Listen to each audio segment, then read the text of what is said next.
Assalamualaikum warahmatullahi wabarakatuh. Sebelumnya kami dari kelompok 5 akan menjelaskan sedikit menjelaskan materi tentang FHRP yaitu First Hop Redundancy Protocol. Kelompok 5 sendiri yaitu beranggotakan Dafa'ah dan Afif dengan NIM 21 10 10 86. Yang kedua ada Sri Lestari dengan NIM 21 10 10 89. Yang ketiga ada Milham Bima Kautsar dengan NIM 21 10 11 11. Dan materi yang pertama akan dibawakan oleh Dafa'ah dan Afif. Untuk materi yang pertama itu pembahasan mengenai default gateway limitation, di mana pengertian dari First Hop Redundancy Protocol sendiri yaitu protokol dari jaringan komputer yang dirancang untuk melindungi gateway default yang digunakan pada subjaringan dengan mengizinkan dua atau lebih router menyediakan cadangan untuk halaman tersebut. Nah, jika router yang berfungsi sebagai default gateway itu gagal, maka host yang sudah dikonfigurasi dengan gateway default akan diisolasi dari jaringan luar. Nah, cara yang dapat digunakan untuk menyediakan default gateway yaitu dengan terhubung ke VLAN yang sama. Nah, cara ini bisa dengan First Hop Redundancy Protocol. Mungkin bisa di next.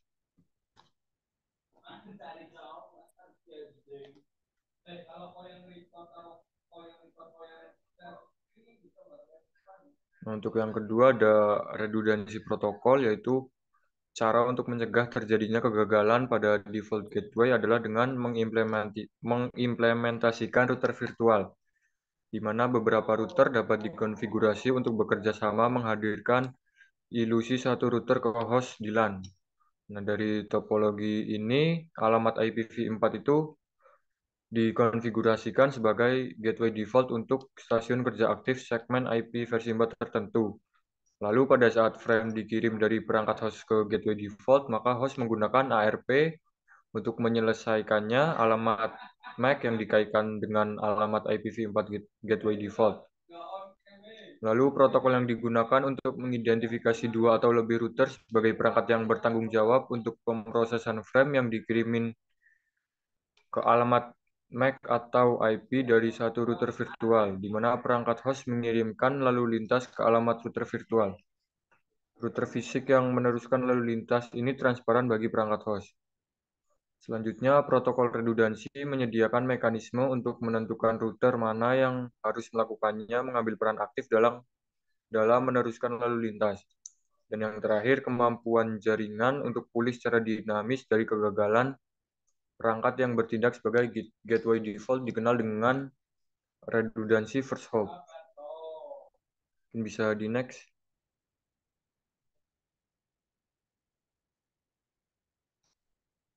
Nah, untuk slide selanjutnya ini yaitu langkah-langkah yang bisa dilakukan ketika terjadi kegagalan pada router. Untuk yang pertama, router yang tersedia berhenti melihat pesan dari router yang meneruskan. Lalu yang kedua, router yang tersedia mengambil peran sebagai router yang akan meneruskan paket. Dan yang ketiga, asumsikan alamat IP versi 4 dan MAC address dari router virtual. Bisa di next.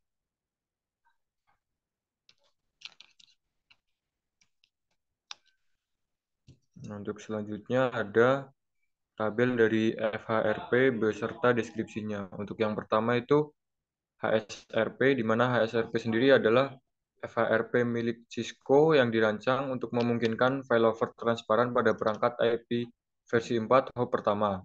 Nah, HSRP ini digunakan dalam sekelompok router untuk memilih perangkat aktif dan perangkat yang tersedia. Yang kedua itu HSRP untuk IP versi 6. Nah, perbedaannya itu untuk yang HSRP ini digunakan untuk IPv yang versi 6. Selanjutnya ada Virtual Router Redundancy Protocol atau VRRP V2, di mana ini adalah protokol pemilihan non-kepemilikan yang secara dinamis memberikan tanggung jawab untuk satu atau lebih router virtual ke router FRRP pada LAN IP versi 4. Dan yang ketiga itu FRRP versi 3, memberikan kemampuan untuk mendukung alamat IP versi 4 dan IP versi 6. Nah, untuk FRRP versi 3 ini bekerja di lingkungan multi-vendor dan lebih skalabel dibandingkan dengan FRRP versi 2. Selanjutnya ada Gateway Load Balancing Protocol. Ini FRHP milik Cisco yang melindungi lalu lintas data dari router atau sirkuit yang gagal.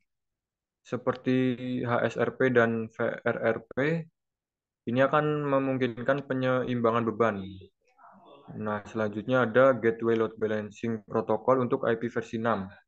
Sama seperti GLBP tetapi dalam lingkungan IP versi 6. Dan yang terakhir ada ICMP Router Discovery Protocol, di mana IRDP adalah solusi FHRP lama. IRDP memungkinkan host IPv4 untuk menemukan router yang menyediakan konektivitas IPv4 ke jaringan IP non-lokal lainnya. Next.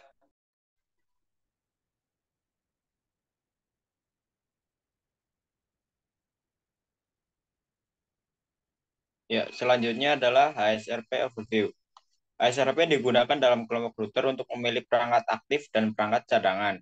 Dalam kelompok antarmuka perangkat, perangkat aktif adalah perangkat yang digunakan untuk merutakan paket, sedangkan perangkat cadangan adalah perangkat yang mengambil alih saat perangkat aktif gagal. Next.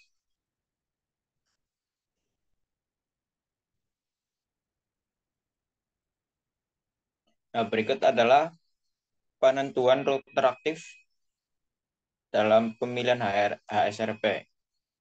Prioritas HSRP dapat digunakan untuk menentukan router aktif. Router dengan prioritas HSRP tertinggi akan menjadi router aktif. Secara default, prioritas HSRP adalah 100. Kemudian jika prioritasnya sama, router dengan alamat IP versi 6 numerik tertinggi dipilih sebagai router aktif.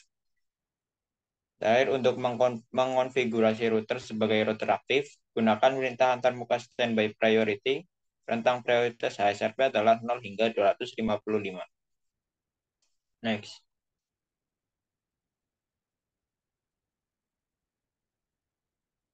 Secara default, setelah router menjadi router aktif, ia akan tetap menjadi router aktif bahkan jika router lain online dengan prioritas HSRP yang lebih tinggi. Berikut adalah untuk mengganti HSRP baru dengan router dengan prioritas yang lebih tinggi online. Contohnya yaitu preemption harus diaktifkan dengan menggunakan perintah standby prem interface. Preemption adalah kemampuan router HSRP untuk memicu proses pemilihan kembali. Preemption hanya memungkinkan router menjadi router aktif jika memiliki prioritas yang lebih tinggi. Router yang diaktifkan untuk preemption dengan prioritas yang sama tetapi alamat IP versi 4 yang lebih tinggi tidak akan mengambil alih router aktif.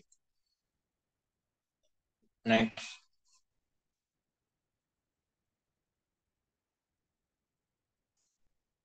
Selanjutnya yaitu HSRP stats and times.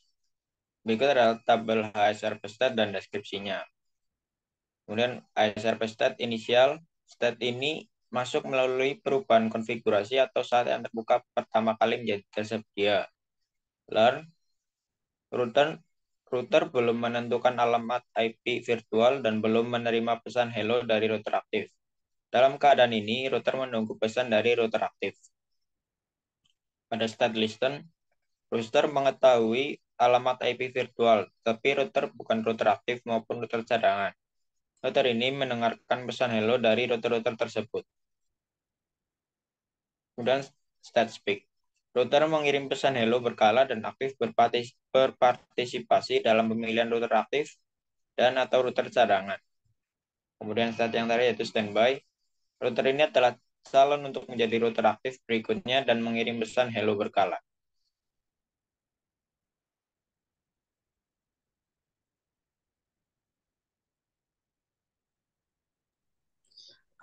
Mungkin untuk penjelasan materinya cukup sekian. Nah, setelah ini akan ada demo tentang konfigurasi HSRP.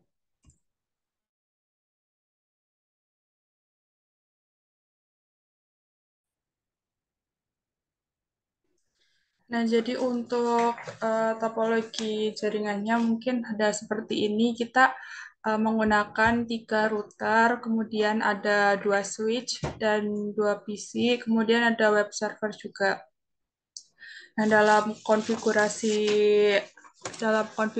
HSRP itu digunakan untuk menyediakan perangkat default gateway redundan ke host di LAN dan juga dapat menguji konfigurasi untuk memverifikasi bahwa host dapat menggunakan default gateway redundan jika perangkat gateway tidak tersedia. Kemudian konfigurasi HSRP yaitu ada pada router 1, kemudian router 3, yaitu router 1 dan router 3 itu berfungsi sebagai default gateway yang digunakan untuk host pada LAN 1 dan LAN 2. Nah, pada eh, router 1 itu dikonfigurasi Pada router 1 itu dikonfigurasi eh, IP standby 1, kemudian ada juga standby versi 2. Kemudian pada router 3 kurang lebih sama seperti router 1, ada IP standby juga. Kemudian eh, pada router 1 dan router 3 tadi juga diverifikasi konfigurasi HSRP-nya, yaitu ini menggunakan SAW standby.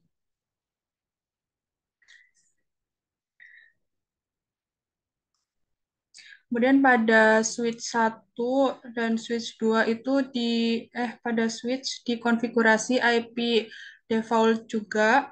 Kemudian pada PCA dan PCB juga dikonfigurasi IP, yaitu pada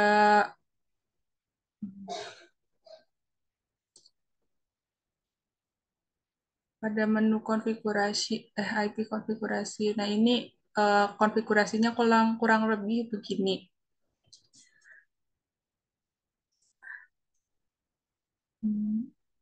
Jadi pada konfigurasi HSRP ini, yaitu jika salah satu router gateway tidak tersedia, maka router yang kedua akan mengambil alih menggunakan alamat default gateway yang sama yang digunakan oleh router pertama. Ini tuh tadi yang IP standby gitu ya. Karena hal itu dikarenakan host di LAN dikonfigurasi dengan alamat IP virtual gateway sebagai default gateway. Jadi host akan mendapatkan kembali konektivitas ke jaringan jarak jauh setelah HSRP mengaktifkan router yang tersisa. Kemudian eh, setelah itu konfigurasinya di ping.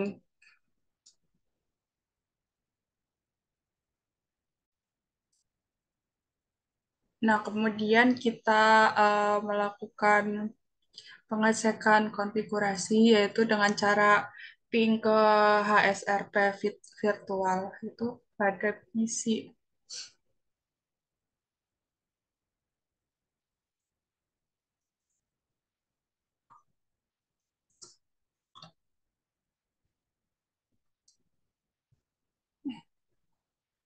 Nah, jika sudah berhasil maka statusnya akan TTL begini. Jadi kurang lebih begitu eh, demo demo mengenai konfigurasi HSRP.